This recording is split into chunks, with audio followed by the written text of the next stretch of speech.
Hi guys, welcome back. Today we're going to be talking with Nicole Carter, otherwise known as Healthy with Nicole on social media. Nicole is a health educator, a health coach, and a corporate wellness consultant. She has a master's degree in health promotion and has been working in the health industry for over 17 years.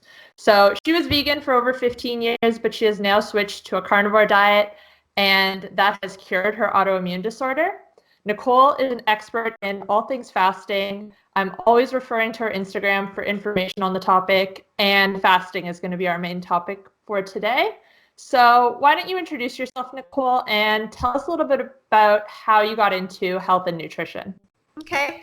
Well, first of all, you did a great job of introducing me already. So thank you for that. And big fan of your teachings as well. And you do a great job in coaching people. And it's fun to watch you as well. So thank you for letting me join you for today. Yeah, you pretty much described it pretty well. I've been in the industry for about 17 years. And, I started off as a personal trainer, and then I actually, in my undergrad, I was studying psychology. And after that, I decided that I wanted to go into the health field. So I did some online programs in herbal medicine for about 5 years, and then I went back to grad school. And so it's given me a very well-rounded look at the wellness field. Now I work for a major healthcare company, and I do consulting for their businesses.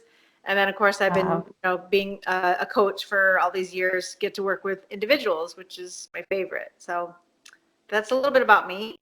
Yep. You have a long resume. I was reading through everything on your website, and I was like, oh my God. Yeah, I've been working on it for a while. Yeah. So tell us about how your way of eating has evolved over the years. Yeah, it's a pretty interesting story. So I actually became a vegan when I was 18. I had come from the standard American diet, so really processed foods, Yeah. and I had fried foods. I drank a lot of beer, getting into college, and I really was not very healthy. I ate actually really terrible. And then, so I started to play around with eating more, supposedly healthy and a lot of vegetables. And I was actually feeling better. And so I went full blown into that world, and I went straight into veganism. I think I even skipped right past being vegetarian and went straight for the vegan diet. Wow. And for the first couple years, I actually loved it. I felt great. I was definitely the oddball out back then, because we're talking like, 25, 30 years ago. So, it was not well accepted at that time. And I was young, I was, I guess around 18. So that was my first turn into that world. And like I said, I was an athlete. I was a runner, and I had been a runner all my life. And I felt great on the diet for quite a while. So problems came after a handful of years, when I was in my 20s, and I started to notice my energy really dipping down. When I was 23, I ran the St. George Marathon, and it took me so long to recover. My joints, my muscles, everything really hurt. And it just kind of occurred to me that my body wasn't really bouncing back. It's just not that strong. But I persevered because I believed so much in the vegan diet, that I kind of started to ignore some of the signals that my body was giving me that it wasn't working, which were fatigue was one of the biggest ones. And then hair loss. My hair was coming out in fistfuls. My skin was sallow. I just didn't feel good. I started to get sick a lot. I had a lot of illnesses, unexplained. Just, I'd get the flu over and over and over. And then I had a lot of thyroid problems, and I was cold all the time. My skin was like lizard skin. It was terrible. And I just more and more was having problems. I had gallstones that resulted in pancreatitis, landed me in the hospital. I had my gallbladder removed. I could go on and on, but it never dawned on me that it could be my diet, because I worked so hard to be the good vegan. I never ate processed foods. Everything was a whole plant food. And I sprouted my nuts and grains. I soaked everything. I did raw vegan for a full year. Wow. Because I thought maybe that would fix my problems. That I thought maybe I just wasn't doing vegan good enough. And so I took it to the nth degree, and I only got worse. And so finally, I went to see my doctor who tested my cholesterol at that time, and it was like 150.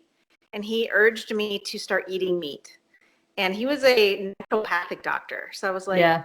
okay, maybe I'll trust you a little bit more than the other doctors. And so I did, I ignored it for a little while longer until I became so miserable. And by the way, I was depressed, like not only was my body falling apart, but my mind was too. Yeah. And I had, started a family when I was 26. And so between the two, veganism and trying to, be a mom, it was extremely hard. So Yeah. it just wasn't working. So I went ahead and I started eating eggs. And that was the beginning of my transition into non-plant-based diet. And eggs helped a little bit. And then I started eating fish, and that helped a little bit. I started seeing changes. And I actually kept plant foods in my diet for a number of years. I was diagnosed with ulcerative colitis, and that was actually while I was eating some protein. It was actually after I'd started to eat that, and I was shocked. I thought, who couldn't? I was like the healthiest person that I knew as far as what I ate, and everyone would say that about me, but I wasn't healthy at all. And so I started to research and learn about different things and different diets. And so my first experience into the transition of that way was keto. And I did keto for a while, and it was fine. I did better. I enjoyed it. I loved the fat bombs and the treats you could make with it. And it was enjoyable. But I didn't really get the results I was looking for. So, always trying to stay open-minded. So I read about my first introduction to the carnivore diet was actually Amber O'Hearn. Yeah. And I read her story, and then I just kept reading more and more stories, and I did a lot of research. And so after a few months, I said, okay, I'll try it. And I didn't say anything about it on my social media. If you dial back far enough, you'll see all kinds of plant foods. So that was almost a year ago. And so all of my symptoms did not go away until I took all of the plant foods out. So it wasn't just the, being paleo or being keto. It was actually my symptoms didn't go away until I took those plants out of my diet. And then it took time. So it took about 4 months or so to actually see really major changes in my ulcerative colitis, the immune disease, my skin, my digestion. Everything kind of tuned up after about 4 months. It was really significant. And during that time, I actually felt great. My digestion was awesome, and my body fat dropped. So it wasn't like it was not a pleasant ride. I just had to wait out the worst of it. And now I am 100% symptom-free of ulcerative colitis. One thing is my hair. I don't know if you can see, my hair is like grown like a weed, and I can't even believe the changes in my hair, my skin. I'm 44, and I feel and probably look better than I was in my 20s. Yeah, you look really good. Just healthier, Yeah. So that's my long road through the transition, and that's kind of where it brought me to incorporating. I've been incorporating fasting for a while, but it's so much easier when you're on a fat-based or meat-based diet versus a plant-based diet. Yeah. Okay, so you just started to talk about fasting. Were you doing any fasting when you were vegan, or like has it always been a part of your lifestyle, or just more recently? I'm plugging you in here real quick just so I don't. Oh, that's okay. I could not fast when I was a vegan. My blood sugar was, I feel like I was pre-diabetic with my blood sugar, and I think that it was just really too hard for me to fast. My blood sugar was out of control, which is common for pretty much any vegan because you're constantly eating carbohydrates, you're constantly spiking your insulin. So fasting was really, really difficult. I tried to juice fast, and I felt miserable. So I don't think I ever got through even 24 hours. I think it was like 24 hours was absolute misery. And I'm not sure if I even got that far, but I did attempt a couple of times. And then I kind of gave up on it until years later when I became keto. And that made it much, much easier because my blood sugar was finally balanced. So, it took me a while to get to the fasting, and, it's uncomfortable. are so used to feeding our face all day long, especially if you're vegan. You constantly have to eat. It's like a full-time job of eating, right? So yeah, it took me a while to get the blood sugar balance to be able to fast. Mm-hmm. Okay. And do you fast every day? Do you do one meal a day, or it depends? It depends on the day. I would say more likely is 2 meals a day. So typically I'll eat around 10 or 11, one meal, which is usually a steak or some hamburger, bison or something like that. Yeah. And then I'll have my second meal around usually maybe 4 or 5 p.m. I try to be done a little earlier because it helps me sleep. And so 2 meals a day typically. If I have a really busy day, I might not get around till eating until 2 or 3, and sometimes I do one meal. And sometimes I'm hungrier, and there's occasionally days where I'll eat 3. But for the most part, I do listen to my body. So if it's hormones are raging, then I'm probably going to eat a little bit more. But for the most part, I'd say 2 meals a day. And so that will give me an intermittent fasting schedule. Yeah. Pretty much daily. Okay. And how often do you do longer fasts? I know I've seen on Instagram you doing some 48 hours or around there. How often do you do that? So I like to do that once every month or two. And I just like to do 48 to 72 hours. I actually haven't done longer than that. I haven't found the need to. And I don't have a ton of body fat, so it gets harder as you get leaner. It gets more, I find it to be a little bit more difficult. You do get a little more tired and things like that. But I feel like 2 days is kind of, 2 to 3 days is kind of the sweet spot where you get most of the benefits. And we're still learning. This is an area that still has not been researched a lot for a reason. But for what we do know so far, that most of the benefits are in the first 48 to 72 hours. Okay. And do you think fasting's for everyone? I've heard concerns before that most of the research is done on men and that maybe women shouldn't do it as often. Yeah. I've heard, okay, so that's a good question. I think, men and women have obviously different chemistry, but so fasting has been most commonly practiced by certain religions. And so take, for example, the Muslims, right? Yeah. They are avid fasters, and it's not just the men, it's men, women, and children. So women have been fasting for millennia, but there are some women that do seem to have problems with their hormones when they fast too much.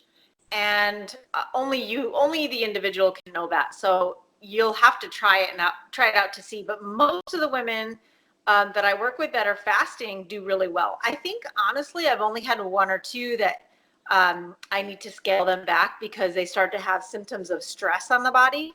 Okay. And that's when you want to watch out for. Like, you can tell if fasting is too strenuous on your body and on your system when you start to have inflammation in your body, like cortisol response. You get really tired. Yeah, the inflammation is kind of a dead ringer. But for the most part, I think men and women can both do it.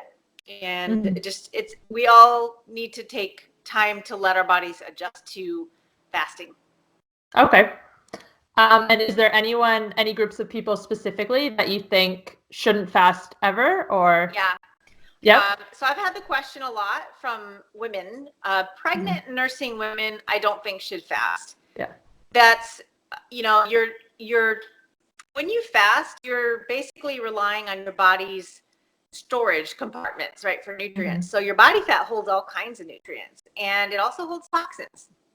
So when you are fasting, you are liberating toxins from your fat stores. And I just don't feel like that's a great idea when you're nursing or growing a baby. Yeah. I never did fasting or anything like that when I was pregnant or nursing. I have 2 kids of my own, and I never did that. I think it would have been difficult to keep up with the nutrient needs of your body at that time. So I don't recommend it for women who are nursing or pregnant. Some people with type 1 diabetes are able to do it and some are not. So that one really you got to watch closely. Okay. Monitor things. And then the other group of people that I would definitely avoid fasting is those with eating disorders. Yeah. Because it is, it's kind of borderline starvation. So you have to have a really good understanding of why you're doing it. And you can certainly do it for weight loss, but that's never why I do it. I always do it for the benefits of autophagy or for the benefits of appreciating your food and having a healthier relationship with food, improving digestion, improving your skin. There's a lot of evidence that different varieties of fasts have all kinds of benefits. So it's not black and white. Yeah. Okay. And so for someone who's new to fasting, they've maybe never done it before, sort of like intermittent fasting or longer fasting. Let's talk about some frequently asked questions that people have. Okay. So does fasting slow down your metabolism? No, actually it doesn't. There are, like I said, lots of different ways to fast. One thing that you do want to be careful of is when you fast and do water only, you actually increase the human growth hormone and you actually preserve your muscle.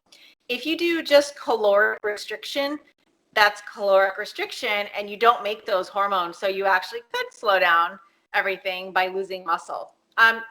Technically, the less you eat, your body will adapt to that. So if you're fasting all the time, and this is different than intermittent fasting, because intermittent fasting is basically you're getting the same number of calories only in a smaller window of time.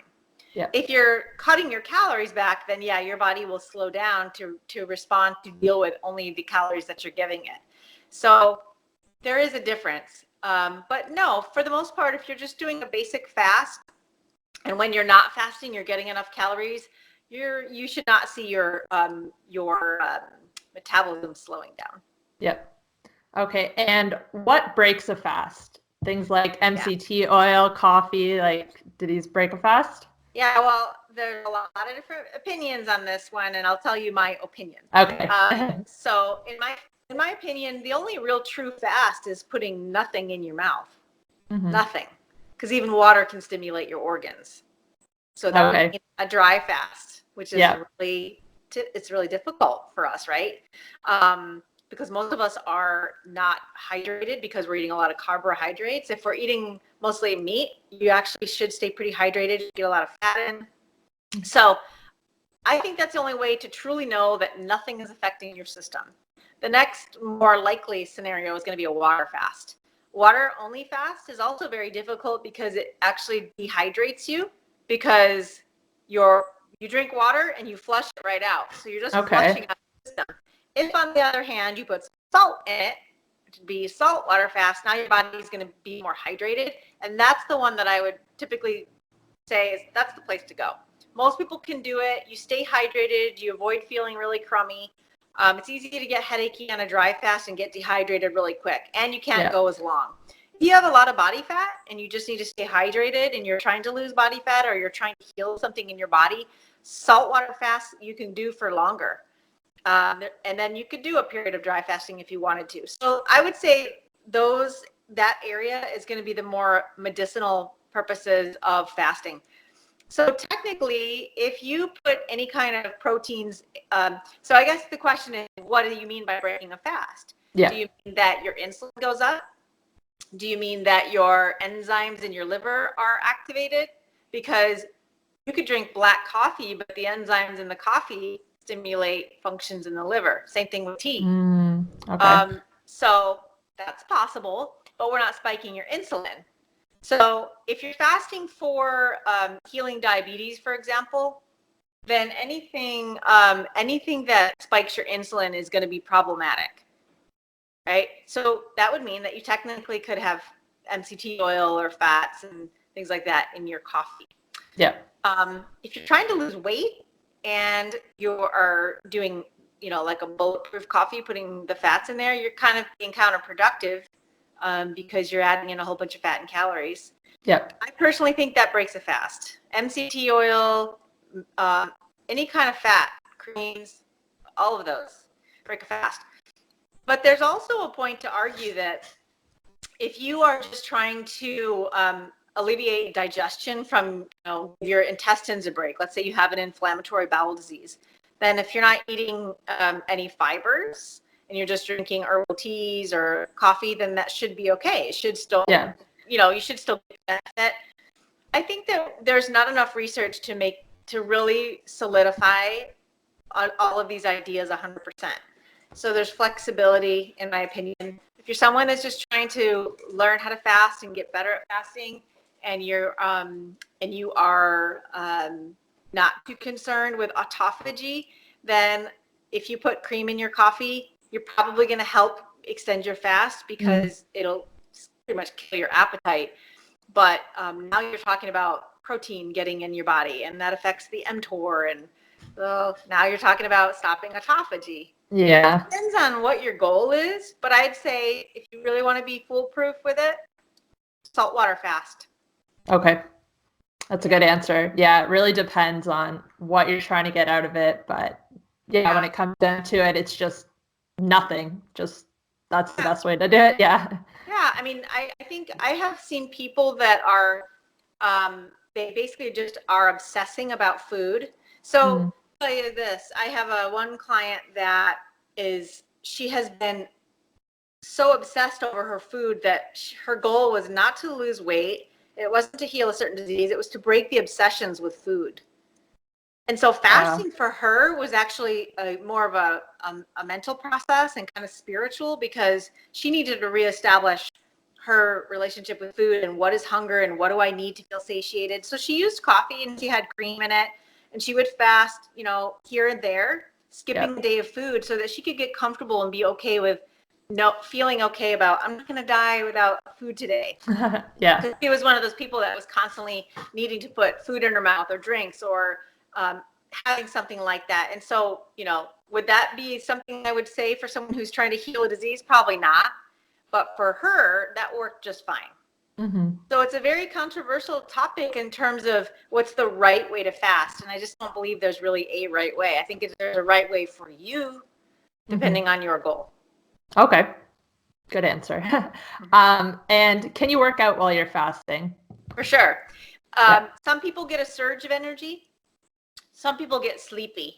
You will find that if you are doing a saltwater fast or even a black coffee or in there, that you will probably burn a lot more fat, because by the time you're past 24 hours, you are just using body fat for fuel usually at that point. The first 24 hours of your fast, you're probably still digesting what's in your intestines. So beyond that, that's, it's going to vary for each person, but usually around that neighborhood of time is when you start to tap into your body fat for fuel. And that's where we hope to see an increase in energy. And if you work out at that time, then you're burning more fat, because you're using that energy, that stored body energy for fuel. Yeah. Okay. And any additional tips for maybe someone who's going to try to do a 24-hour fast or 48 hours? Like, how should they deal with the hunger? You said sodium. Are there any other electrolytes or things you should worry about? If you're just doing a 24 or 48-hour fast, I would say salt is really the main one that will help you to keep your energy up and keep you from getting a headache. Yep. The other thing is, prepping for a fast. So the worst thing you could possibly do before a fast is binge on carbs or alcohol, because it'll dehydrate you and spike your insulin. So then your insulin is going to crash and you're going to have kind of that hypoglycemic feeling. And then it's going to be really hard to go without food. Same thing. Yeah. Alcohol and carbs are going to both do that. So before your fast, I would practice more of a ketogenic or a carnivore approach. For sure, some kind of low carb variation, because the more balanced your blood sugar is, the easier it's going to be for you to get through a fast. And then the other thing that I think this works really well, and most of my clients have been pretty successful, by starting your fast middle of the day. And because you get, it's just a little bit easier. If you're going to do 24 hours, I find it's easier than skipping a whole day of food mentally. For people to go, I'm not going to eat it all today. I usually have them eat a late breakfast or an early lunch and then fast until the next day. And that way they don't actually have to have one of their days of the week without food. And I find that they are comforted by that somehow. Yeah. So that hydrating, balancing your blood sugar before you start, and find a partner. Do it with a buddy. It's good to do that, and then make sure you don't tell people that aren't supportive of you because they will naysay, and when you get weak, they will pounce on you, and it'll make it really hard to no. persevere. Yeah. So I wouldn't tell anybody that's not supportive of what you're doing that you're fasting. Okay. And how do you normally break a fast? Like, what is your first meal or your first food that you have? What does that look like? If I have it available, my first option is going to be bone broth. I really like bone broth. It kind of gets the juices flowing, gives you a lot of nutrients, hydrates you. You don't typically want to drink a lot of fluids when you eat. So I would usually do some bone broth maybe 30 minutes before my meal, like when I'm prepping my food. Yeah. And then I would, of course, eat some meat. So usually I'm gonna go right back to a steak after I have some bone broth. Sometimes I'll have eggs or something like that, but I think if you're fasting only 2 or 3 days, you can get away with that. If you're fasting long, 5, 7, 10 days, I probably wouldn't do that. I would probably go much slower and integrate small amounts of food. I would not fast 10 days and then throw a ribeye in there. Right? Yeah. It'll probably give you some major indigestion because things do change in your gut in a short period of time. So small amounts of foods. The longer you fast, the smaller the meal that you have when you start back up is probably a good rule of thumb. Okay. All right. Well, I think that's everything I wanted to talk about. Is there anything else you'd like to add, or? No, I'm really excited that you're including the fasting information because I think that it's one of those things that is free and accessible to everybody. So there's really no reason why people can't fast. We gave some guidelines early on, but I think it's something that is not promoted. In fact, the food industry is pushing that we are constantly eating, right? We need to have 3 meals a day and 2 snacks. And this has just created nothing but a sick, obese, and diabetic nation and world. So that we have really underutilized the power of fasting. And I'm really happy that you're talking about it and sharing the message. So thank you. Oh, well, thank you for coming on. So where can people find you? So Healthy with Nicole on Yep. Instagram. I also have a YouTube channel that I talk about all of these things with fasting. And then, of course, my website, healthywithnicole.com. Perfect. Well, thank you so much for talking with me. Okay, thanks, Kate.